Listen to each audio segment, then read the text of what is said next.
Good morning and welcome to another session of Way to Be at Home. I am Morgan Cox with the Maryland Business Roundtable for Education and Next Generation Scholar Coordinator in Caroline County.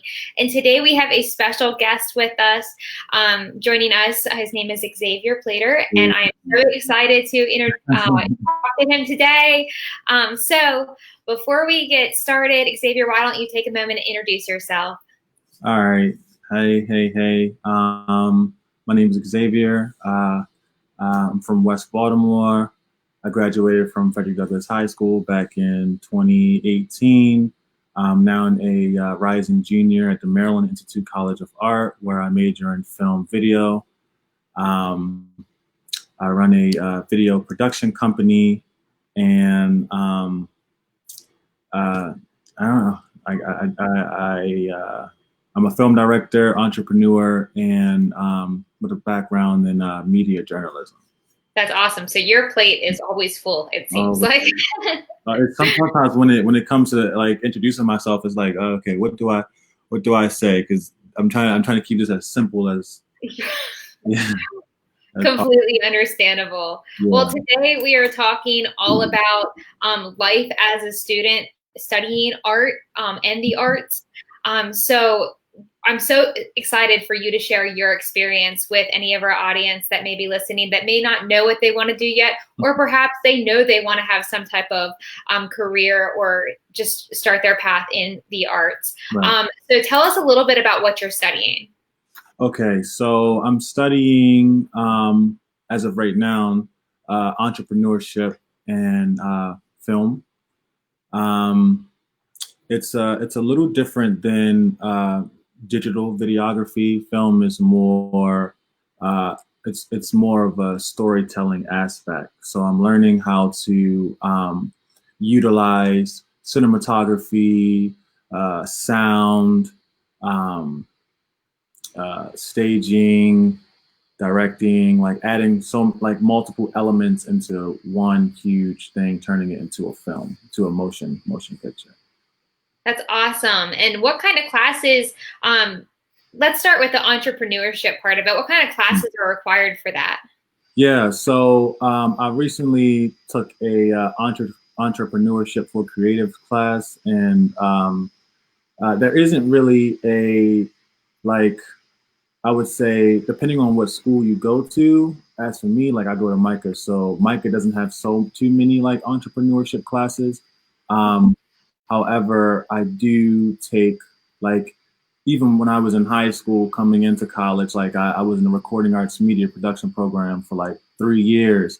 And there I learned entrepreneurship, filmmaking, journalism, the whole nine. So I don't think that there's like a set of classes that you need to take to, for entrepreneurship, but I think that everything that you do should at least have some sort of like, I guess, entrepreneurship class involved or anything. I'm trying to figure out, because you asked me what classes should you take, like, right? Do I take for it? But I just only took like one class, like, because I already had like the knowledge of everything. So. Oh, awesome! From your classes you took in high school. That's great. Yeah. Awesome. And then what about for your film classes? Yeah. What kind of things do you do during those classes? Yeah, so for my film classes at MICA specifically, we do 6-hour studio classes. Wow. Every day. Wow. So class is like 6 hours. And, in those classes, we watch films. We use the whole class to come up with a production plan. Either if we're individually shooting documentaries on our own, or if we're trying to do like a narrative piece and we're gathering, people together to figure out who's going to play what role. And, all like just one class alone, like it's not for film, there's never enough time in the day to accomplish a certain section of what you're trying to do.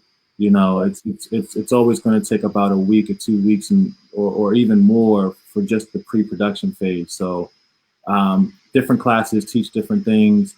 But depending on what you're looking to go into when it comes to film will determine like what classes you choose. Gotcha. So I know you say you took some of these classes, some of these starter classes in high school. Yeah. When did you ultimately, and how did you decide that you wanted to pursue a career in film? Yeah. So back when I was 14, I used to be in the church, and I would, shoot church services every Sunday. Never thought that my niche would be like into film.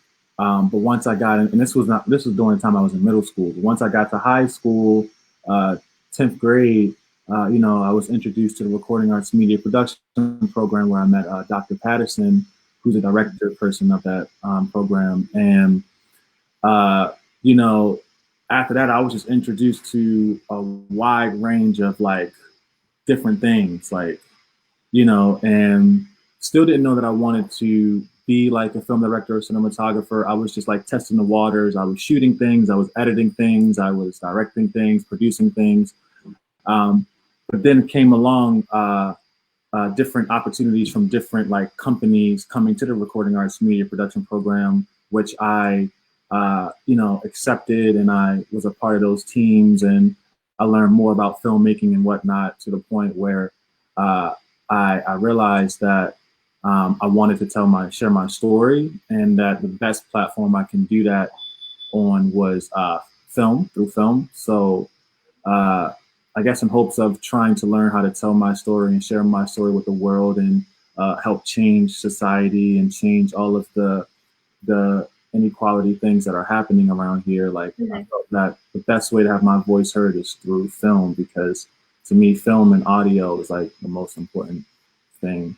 That's like kind of like moving people.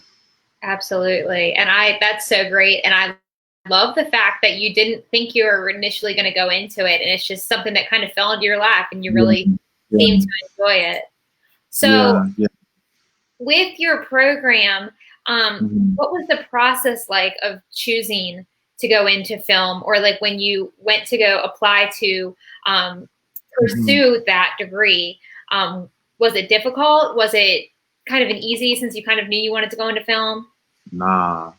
So like when it comes to films, you gotta be connected. Like you gotta know somebody who knows somebody who knows somebody. You just can't jump in it. 9 times out of 10, you gotta kind of like eat dirt a little bit to get in a position of being in contact with the right people. When I say what I mean by eating dirt is like sometimes you just gotta like take opportunities that you really don't like to help you get in reach of someone who can kind of get you to the next level.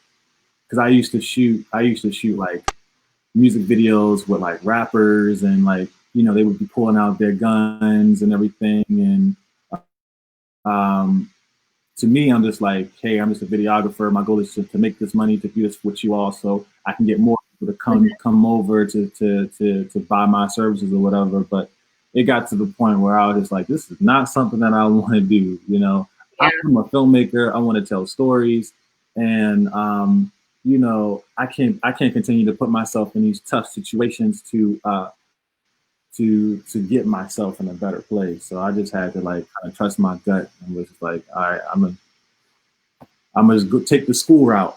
I feel like you can either make it major off of something you do, or go to school, hone your craft, then make it major off of something you do. So I chose the school route. Absolutely. I think that's important to think about too, especially for any students that are out there listening, because you may still have to take you're not going to have your big break immediately most of the time. Right. Sometimes I guess people do, but it is important to be able to hone your skill no matter what your path is. Being able to practice it, develop what your style is, I think is important as well. So awesome. Thanks for sharing that. With your program, have you, or maybe just in the process of creating your films, because I know that you have some of your own projects that you are working on, have you had any really unique experiences through that? I think one of the biggest unique experience was kind of like for a recent project that I've just completed that is like in the distribution phase. I haven't shown it to the public yet, but it's a short documentary on a young man from Baltimore who faced, you know, a very traumatic challenge in his life, and still haunts him today and everything. And you know, we don't share the same story, but our stories, both of our stories are very traumatic.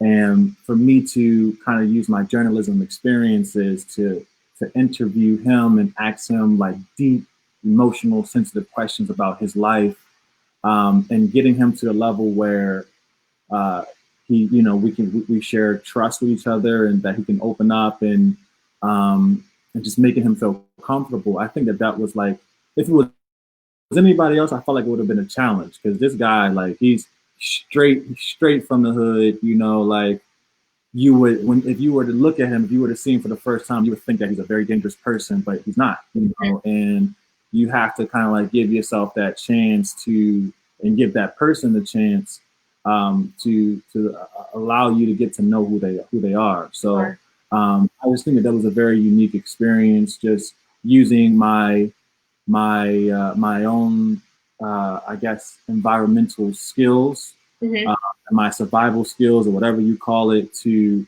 talk to somebody on that caliber. So, and for him to be comfortable enough to say, all right, you can turn my life into a film, you know, because he even said, like, if it was anybody else, I wouldn't have did this, but it's you. So whatever I did to make him feel comfortable, like, that was like a very unique experience for me. That is really interesting, and I just think it's so I don't even know if unique's the right word, but to be able to share somebody's story, which I assume is ultimately your whole goal in having this career in film, is being able to share that story, whereas it might relate to somebody else that could be potentially watching it in the future. That actually kind of flows into my next question, but also more on a more official technical side. What do you hope to do with your degree and in your career? Yeah, a good question. So what I hope to do is, my biggest goal is to learn how to tell my story by telling other people's story. You know, there's so many things that happen in my life that's ever so vivid. And the more I tell other people's story, like Jeremiah, for instance, the story about the young man, I was talking to him and spending time with him, and he was telling me about his life, his parents, and the relationship and his experience. It helped me remember the experience that I had about with my parents and everything, and it helped me like realize, okay, now I have a better way of kind of like sharing his story, you know, and telling the parts that I feel that the audience would want to know about him.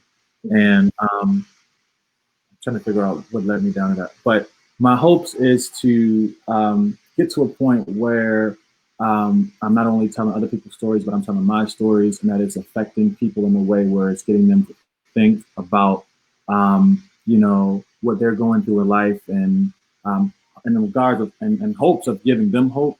Also, I want to continue to like build my company so that I can continue to help other nonprofits, profits, and artists around, you know, around the globe with impacting their own community.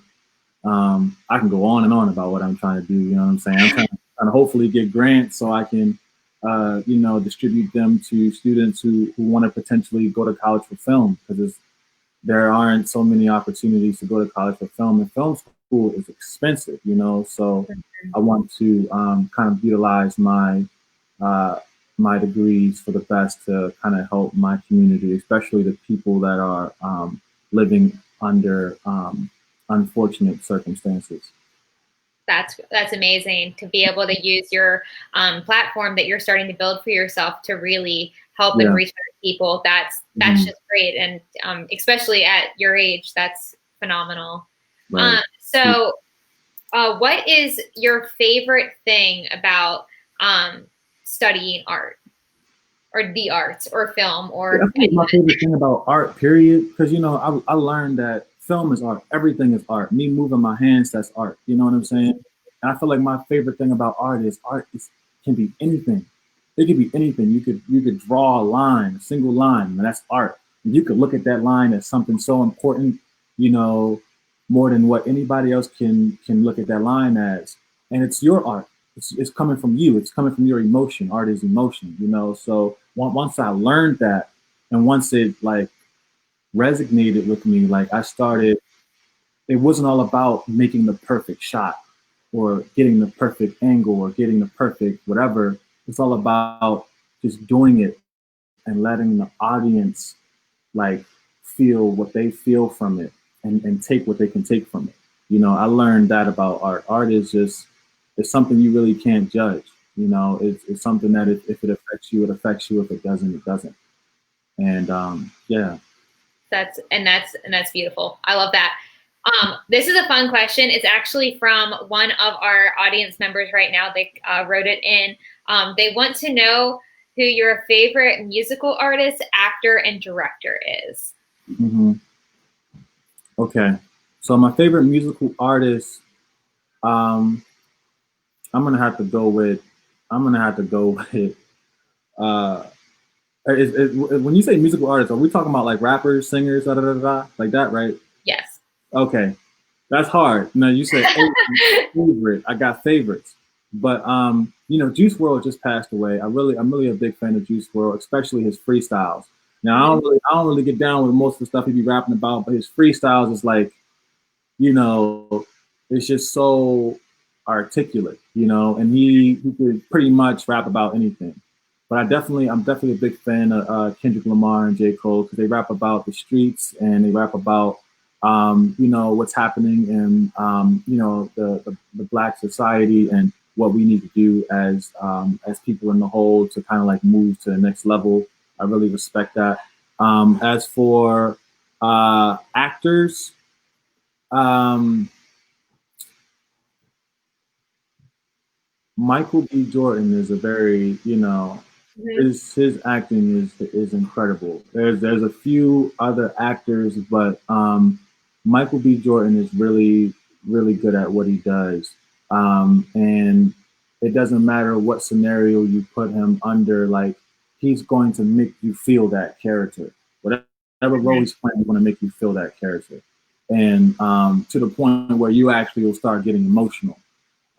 There's probably a ton of more actors and actresses that has that ability to put themselves in the mindset of the character that they're trying to portray and make the audience feel as if they're that person, you know. So that's you know, director. Ooh, that's a hard one. Oh man, as for directors, favorite director. Hmm. See, my taste is different. Like because you know when it comes to writing, that's different. For directors good at writing, I give them that. For director is good at knowing what great cinematography looks like, I give them that. Like right now, that's kind of like up for grabs because there's so many great people. Um, so yeah, I might have to sit on that. Okay. Well, let us know so we can share. Gotcha. That's great.